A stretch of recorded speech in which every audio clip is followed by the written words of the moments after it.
मेरे प्यारे देशवासियों, नमस्कार। 2 दिन पहले की कुछ अद्भुत तस्वीरें, कुछ यादगार पल अब भी मेरी आंखों के सामने हैं।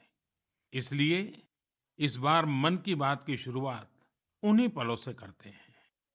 टोक्यो ओलंपिक्स में भारतीय खिलाड़ियों को तिरंगा लेकर चलते देखकर मैं ही नहीं, पूरा देश रोमांचित हो उठा। पूरे देश ने जैसे एक होकर अपने इन योद्धाओं से कहा, विजय भव, विजयी भव। जब ये खिलाड़ी भारत से गए थे तो मुझे इनसे गपशप करने का, उनके बारे में जानने और देश को बताने का अवसर मिला था। ये खिलाड़ी जीवन की अनेक चुनौतियों को पार करते हुए यहाँ पहुंचे हैं। आज उनके पास आपके प्यार और सपोर्ट की ताकत है। इसलिए आइए मिलकर अपने सभी खिलाड़ियों को अपनी शुभकामनाएं, उनका हौसला बढ़ाएं। सोशल मीडिया पर ओलंपिक खिलाड़ियों के सपोर्ट के लिए हमारा विक्ट्री पंच कैंपेन अब शुरू हो चुका है। आप भी अपनी टीम के साथ अपना विक्ट्री पंच शेयर करिए, इंडिया के लिए चीयर करिए। साथियों, जो देश के लिए तिरंगा उठाता है उसके सम्मान में भावनाओं से भर जाना स्वाभाविक ही है। देशभक्ति की ये भावना हम सबको जोड़ती है। कल यानी 26 जुलाई को करगिल विजय दिवस भी है। करगिल का युद्ध भारत की सेनाओं के शौर्य और संयम का ऐसा प्रतीक है जिसे पूरी दुनिया ने देखा है। इस बार ये गौरवशाली दिवस भी अमृत महोत्सव के बीच में मनाया जाएगा, इसलिए ये और भी खास हो जाता है। मैं चाहूंगा कि आप करगिल की रोमांचित कर देने वाली गाथा जरूर पढ़ें। करगिल के वीरों को हम सब नमन करें। साथियों, इस बार 15 अगस्त को देश अपनी आजादी के 75वें साल में प्रवेश कर रहा है। ये हमारा बहुत बड़ा सौभाग्य है कि जिस आजादी के लिए देश ने सदियों का इंतजार किया, उसके 75 वर्ष होने के हम साक्षी बन रहे हैं। आपको याद होगा, आजादी के 75 साल मनाने के लिए 12 मार्च को बापू के साबरमती आश्रम से अमृत महोत्सव की शुरुआत हुई थी। इसी दिन बापू की दांडी यात्रा को भी पुनर्जीवित किया गया था। तब से जम्मू कश्मीर से लेकर पुडुचेरी तक, गुजरात से लेकर पूर्वोत्तर तक देश भर में अमृत महोत्सव से जुड़े कार्यक्रम चल रहे हैं। कई ऐसी घटनाएं, ऐसे स्वाधीनता सेनानी जिनका योगदान तो बहुत बड़ा है लेकिन उतनी चर्चा नहीं हो पाई, आज लोग उनके बारे में भी जान पा रहे हैं। अब जैसे मोइरांग डे को ही लीजिए। मणिपुर का छोटा सा कस्बा मोइरांग कभी नेताजी सुभाष चंद्र बोस की इंडियन नेशनल आर्मी यानी आईएनए का एक प्रमुख ठिकाना था। यहाँ आजादी के पहले ही आईएनए के कर्नल शौकत मलिक जी ने झंडा फहराया था। अमृत महोत्सव के दौरान 14 अप्रैल को उसी मोइरांग में एक बार फिर तिरंगा फहराया गया। ऐसे कितने ही स्वाधीनता सेनानी और महापुरुष हैं जिन्हें अमृत महोत्सव में देश याद कर रहा है। सरकार और सामाजिक संगठनों की तरफ से भी लगातार इससे जुड़े कार्यक्रम आयोजित किए जा रहे हैं। ऐसा ही एक आयोजन इस बार 15 अगस्त को होने जा रहा है। ये एक प्रयास है राष्ट्रगान से जुड़ा हुआ। सांस्कृतिक मंत्रालय की कोशिश है कि इस दिन ज्यादा से ज्यादा भारतवासी मिलकर राष्ट्रगान गाएं। इसके लिए एक वेबसाइट भी बनाई गई है, राष्ट्रगान.in। इस वेबसाइट की मदद से आप राष्ट्रगान गाकर उसे रिकॉर्ड कर पाएंगे, इस अभियान से जुड़ पाएंगे। मुझे उम्मीद है आप इस अनोखी पहल से जरूर जुड़ेंगे। इसी तरह के बहुत सारे अभियान, बहुत सारे प्रयास आपको आने वाले दिनों में देखने को मिलेंगे।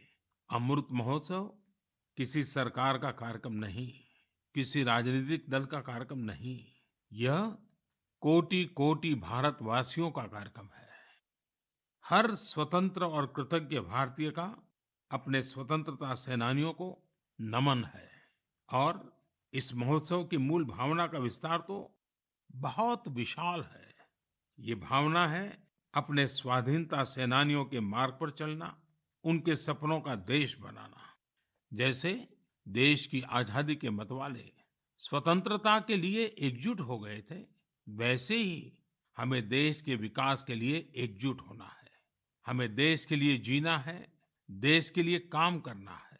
और इसमें छोटे छोटे प्रयास भी बड़े नतीजे ला देते हैं। रोज के कामकाज करते हुए भी हम राष्ट्र निर्माण कर सकते हैं।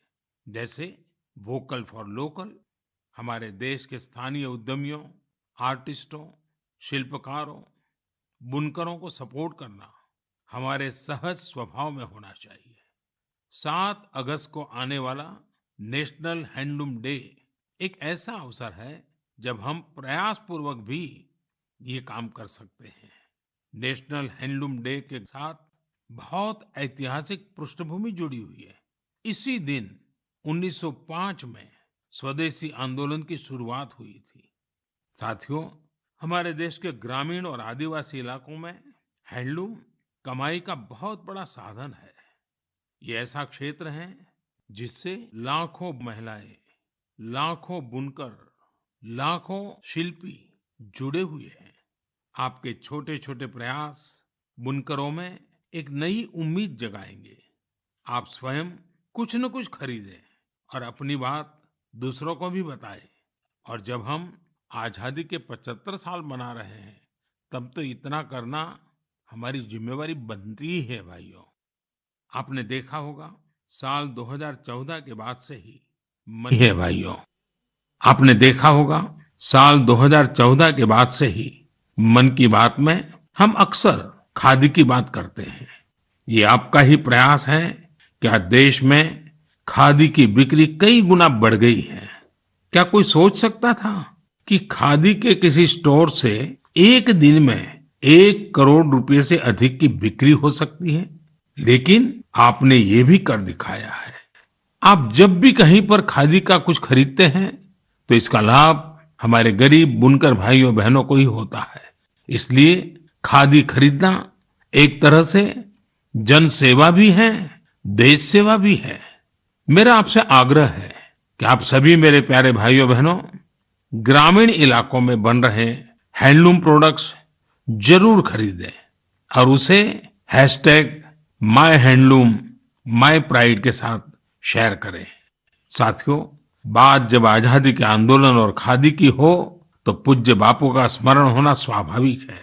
जैसे बापू के नेतृत्व में भारत छोड़ो आंदोलन चला था, वैसे ही आज हर देशवासी को भारत जोड़ो आंदोलन का नेतृत्व करना है।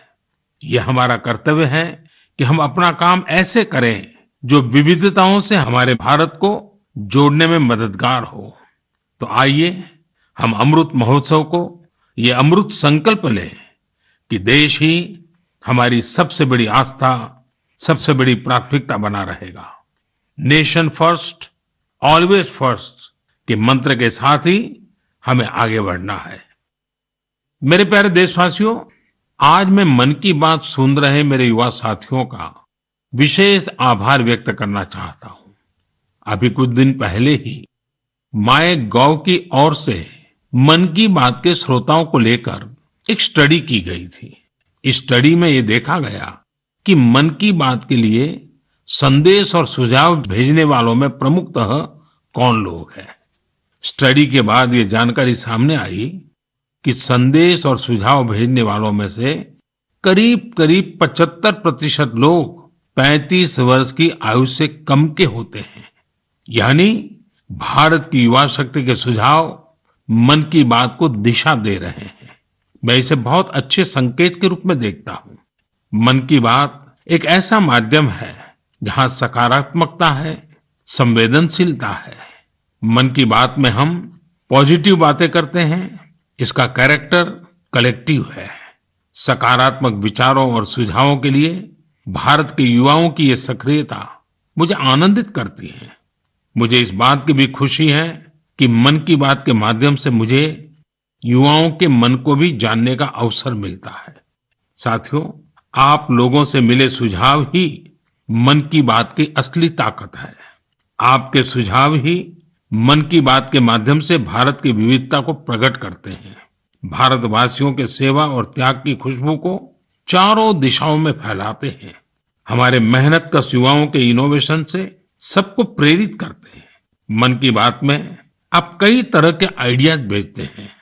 हम सभी पर तो चर्चा नहीं कर पाते, लेकिन उनमें से बहुत से आइडियाज को मैं संबंधित विभागों को जरूर भेजता हूं ताकि उन पर आगे काम किया जा सके।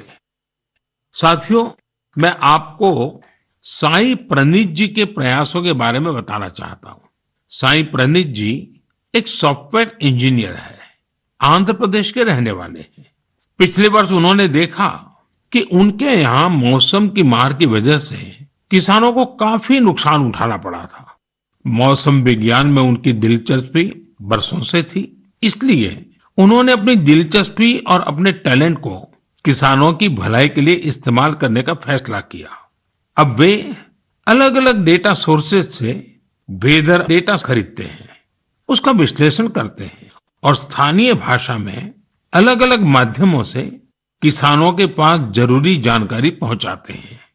वेदर अपडेट्स के अलावा प्रणीत जी अलग अलग क्लाइमेट कंडीशंस में लोगों को क्या करना चाहिए गाइडेंस भी देते हैं। खासकर बाढ़ से बचने के लिए या फिर तूफान या बिजली गिरने पर कैसे बचा जाए, इस बारे में भी वो लोगों को बताते हैं। साथियों, एक और इस नौजवान सॉफ्टवेयर इंजीनियर का ये प्रयास दिल को छूने वाला है, तो दूसरी ओर हमारे एक साथी के द्वारा किया जा रहा टेक्नोलॉजी का उपयोग भी आपको अचंभित कर देगा। ये साथी हैं ओडिशा के संबलपुर जिले के एक गांव में रहने वाले श्रीमान इसाक मुंडा जी। इसाक जी कभी एक दिहाड़ी मजदूर के रूप में काम करते थे, लेकिन अब वे एक इंटरनेट सेंसेशन बन गए हैं। अपने यूट्यूब चैनल से वो काफी रुपये कमा रहे हैं। वे अपने वीडियोस में स्थानीय व्यंजन, पारंपरिक खाना बनाने के तरीके, अपने गांव, अपनी लाइफस्टाइल, परिवार और खान पान की आदतों को प्रमुखता से दिखाते हैं। एक यूट्यूबर के रूप में उनकी यात्रा मार्च 2020 में शुरू हुई थी, जब उन्होंने ओडिशा के मशहूर स्थानीय व्यंजन पखाल से जुड़ा एक वीडियो पोस्ट किया था। तब से वे सैकड़ों वीडियो पोस्ट कर चुके हैं। उनका यह प्रयास कई कारणों से सबसे अलग है, खासकर इसलिए कि इससे शहरों में रहने वाले लोगों को वो जीवन शैली देखने का अवसर मिलता है जिसके बारे में वे बहुत कुछ नहीं जानते। इसाक मुंडा जी कल्चर और कुजिन दोनों को बराबर मिलाकर के सेलिब्रेट कर रहे हैं और हम सबको प्रेरणा भी दे रहे हैं। साथियों, जब हम टेक्नोलॉजी की चर्चा कर रहे हैं तो मैं एक और इंटरेस्टिंग विषय की चर्चा करना चाहता हूं। आपने हाल फिलहाल में पढ़ा होगा, देखा होगा कि आईआईटी मद्रास के एलुमनी द्वारा स्थापित एक स्टार्टअप ने एक 3D प्रिंटेड हाउस बनाया है। 3D प्रिंटिंग करके घर का निर्माण, आखिर ये हुआ कैसे? दरअसल इस स्टार्टअप ने सबसे पहले 3D प्रिंटर में एक 3 डायमेंशनल डिजाइन को फीड किया और फिर एक विशेष प्रकार के कंक्रीट के माध्यम से लेयर बाय लेयर एक 3D स्ट्रक्चर फैब्रिकेट कर दिया। आपको यह जानकर खुशी होगी कि देश भर में इस प्रकार के कई प्रयोग हो रहे हैं। एक समय था जब छोटे छोटे कंस्ट्रक्शन के काम में भी वर्षों लग जाते थे, लेकिन आज टेक्नोलॉजी की वजह से भारत में स्थिति बदल रही है। कुछ समय पहले हमने दुनिया भर की ऐसी इनोवेटिव कंपनीज को आमंत्रित करने के लिए एक global housing technology challenge launch किया था।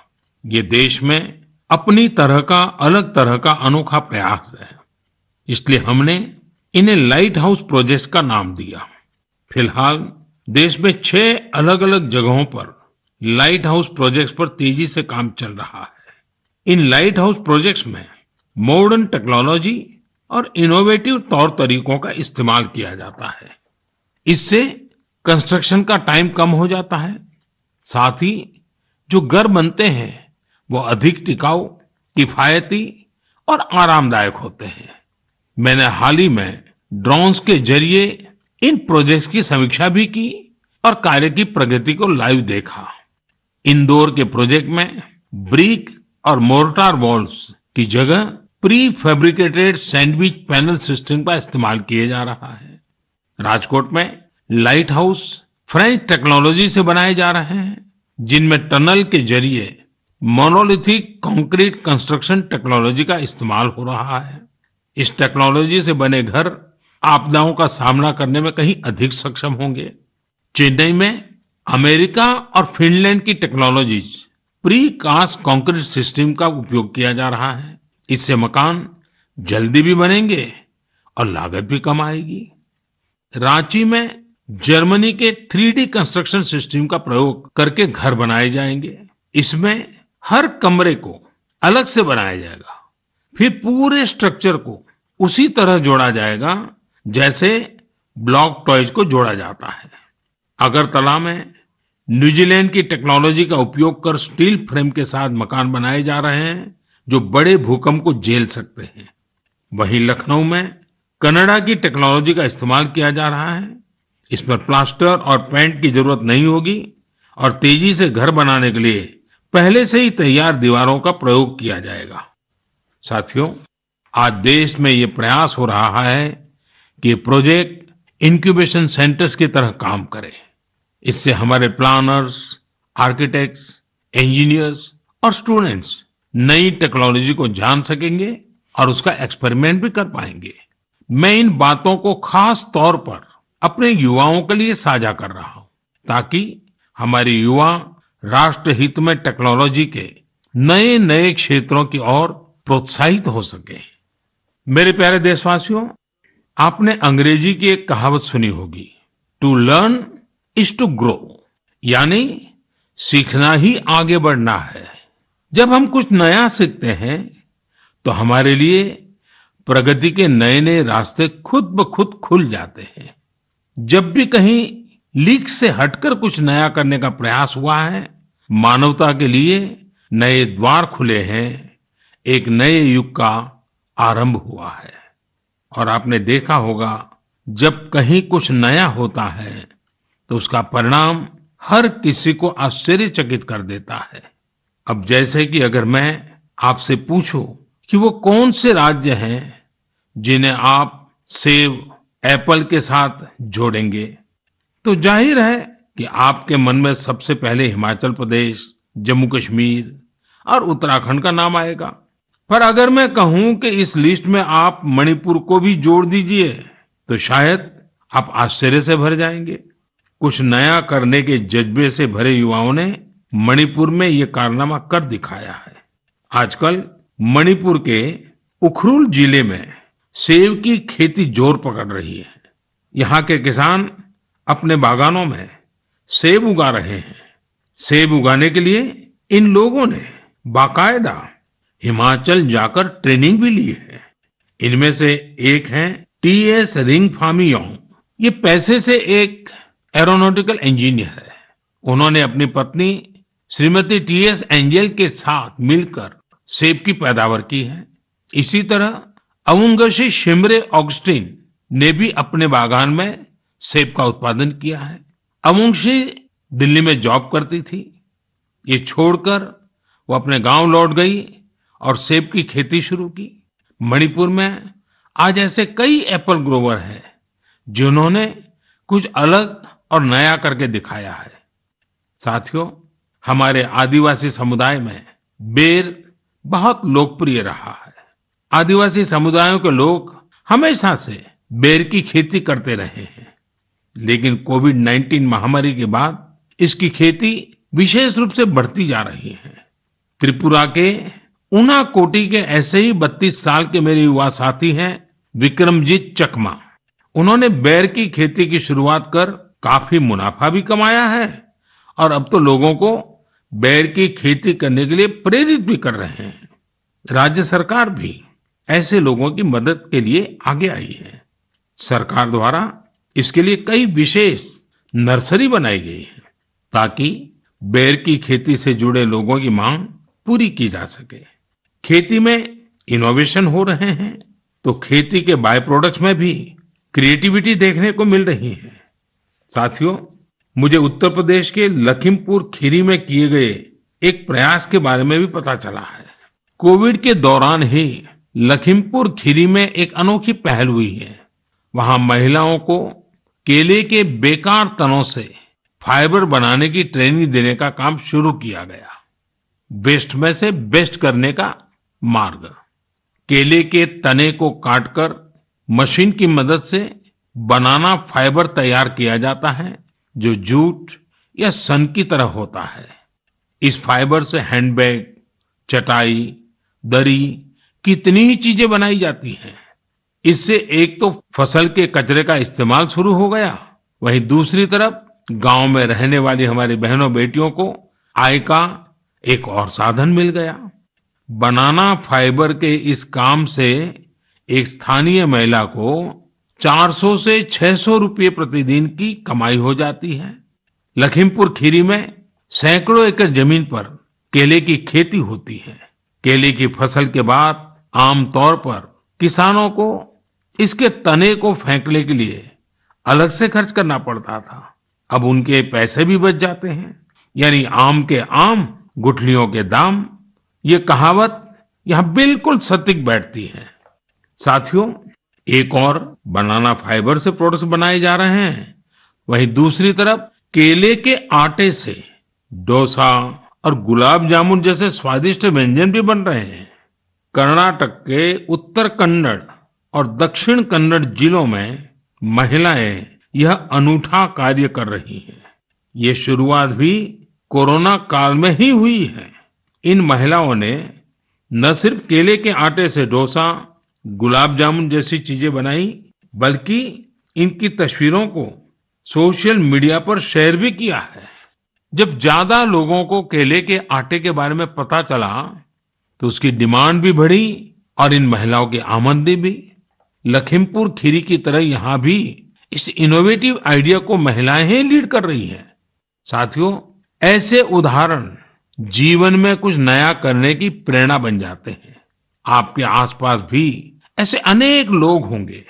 जब आपका परिवार मन की बातें कर रहा हो तो आप इन्हें भी अपनी गपशप का हिस्सा बनाइए।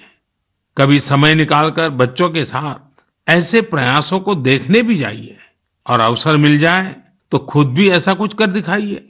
और हाँ, यह सब आप मेरे साथ नमो ऐप या माईगोव पर साझा करेंगे तो मुझे और अच्छा लगेगा।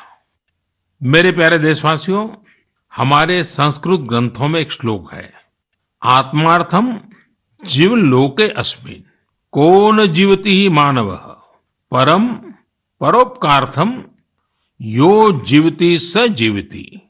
अर्थात अपने लिए तो संसार में हर कोई जीता है, लेकिन वास्तव में वही व्यक्ति जीता है जो परोपकार के लिए जीता है।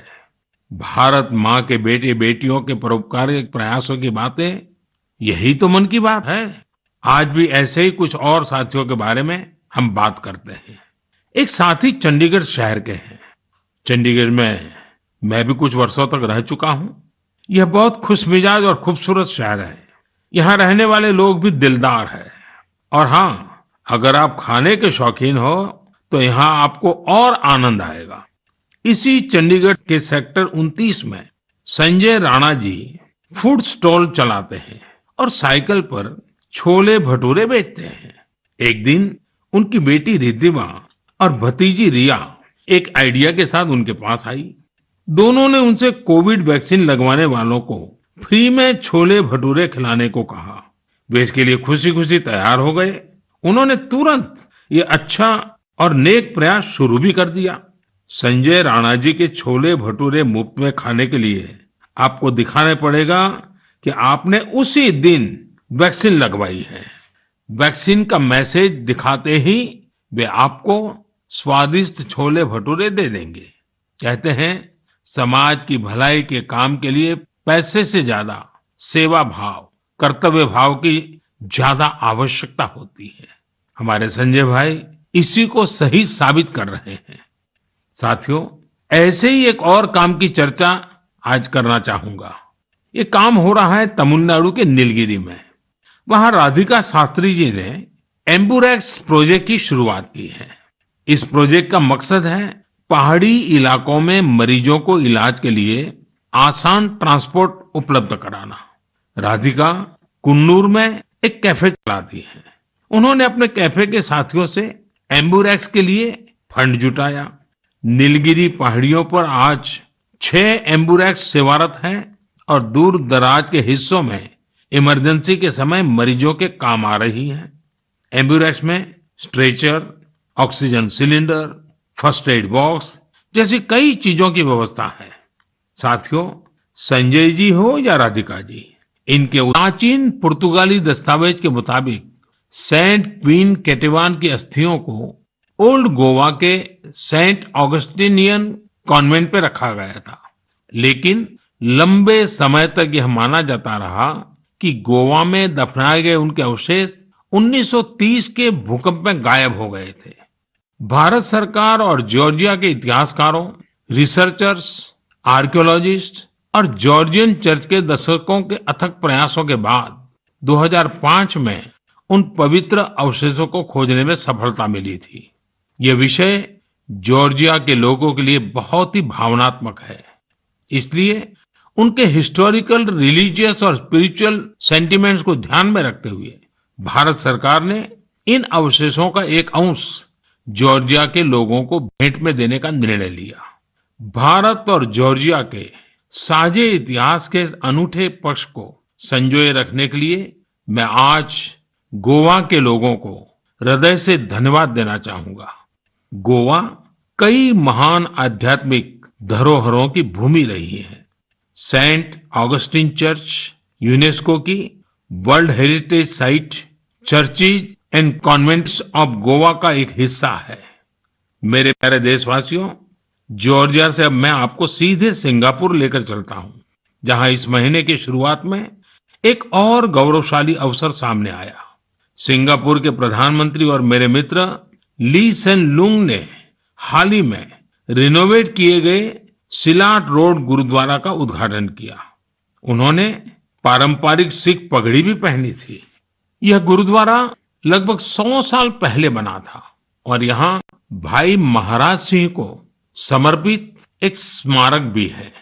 भाई महाराज सिंह जी ने भारत की स्वतंत्रता के लिए लड़ाई लड़ी थी और ये पल आजादी के 75 साल मना रहे हैं तब और अधिक प्रेरक बन जाता है। दो देशों के बीच पीपल टू पीपल कनेक्ट, उसे मजबूती ऐसी ही बातों, ऐसे ही प्रयासों से मिलती है। इनसे यह भी पता चलता है कि सौहार्दपूर्ण माहौल में रहने और एक दूसरे की संस्कृति को समझने का कितना महत्व है। मेरे प्यारे देशवासियों, आज मन की बात में हमने अनेक विषयों की चर्चा की। एक और विषय है जो मेरे दिल के बहुत करीब है। ये विषय है जल संरक्षण का। मेरा बचपन जहां गुजरा वहां पानी की हमेशा से किल्लत रहती थी। हम लोग बारिश के लिए तरसते थे और इसलिए पानी की एक एक बूंद बचाना हमारे संस्कारों का हिस्सा रहा है। अब जनभागीदारी से जल संरक्षण, इस मंत्र ने वहां की तस्वीर बदल दी है। पानी की एक एक बूंद को बचाना, पानी की किसी भी प्रकार की बर्बादी को रोकना, ये हमारी जीवन शैली का एक सहज हिस्सा बन जाना चाहिए। हमारे परिवारों की ऐसी परंपरा बन जानी चाहिए जिससे हर एक सदस्य को गर्व हो। साथियों, प्रकृति और पर्यावरण की रक्षा भारत के सांस्कृतिक जीवन में, हमारे दैनिक जीवन में रचा बसा हुआ है। वहीं बारिश और मानसून हमेशा से हमारे विचारों, हमारी फिलॉसफी और हमारी सभ्यता को आकार देते आए हैं। ऋतु संहार और मेघदूत में महाकवि कालिदास ने वर्षा को लेकर बहुत ही सुंदर वर्णन किया है। साहित्य प्रेमियों के बीच ये कविताएं आज भी बेहद लोकप्रिय हैं। ऋग्वेद के पर्जन्य सूक्तम में भी वर्षा के सौंदर्य का खूबसूरती से वर्णन है। इसी तरह श्रीमद् भागवत में भी काव्यात्मक रूप से पृथ्वी, सूर्य और वर्षा के बीच के संबंधों को विस्तार दिया गया है। अष्टौ मासान निपतम यद भूम्याः च ओदमयम् वसु स्वगोभिः मक्तुम आरेभे पर्जन्यः काल आगते। अर्थात सूर्य ने 8 महीने तक जल के रूप में पृथ्वी की संपदा का दोहन किया था। अब मानसून के मौसम में सूर्य इस संचित संपदा को पृथ्वी को वापस लौटा रहा है। वाकई मानसून और बारिश का मौसम सिर्फ खूबसूरत और सुहाना ही नहीं होता, बल्कि यह पोषण देने वाला, जीवन देने वाला भी होता है। वर्षा का पानी जो हमें मिल रहा है वो हमारी भावी पीढ़ियों के लिए है। ये हमें कभी भूलना नहीं चाहिए। आज मेरे मन में ये विचार आया कि क्यों न इन रोचक संदर्भों के साथ ही मैं अपनी बात समाप्त करूं। आप सभी को आने वाले पर्वों की बहुत बहुत शुभकामनाएं। पर्व और उत्सवों के समय ये जरूर याद रखिएगा कि कोरोना अभी हमारे बीच से गया नहीं है। कोरोना से जुड़े प्रोटोकॉल आपको भूलने नहीं है। आप स्वस्थ और प्रसन्न रहें। बहुत बहुत धन्यवाद।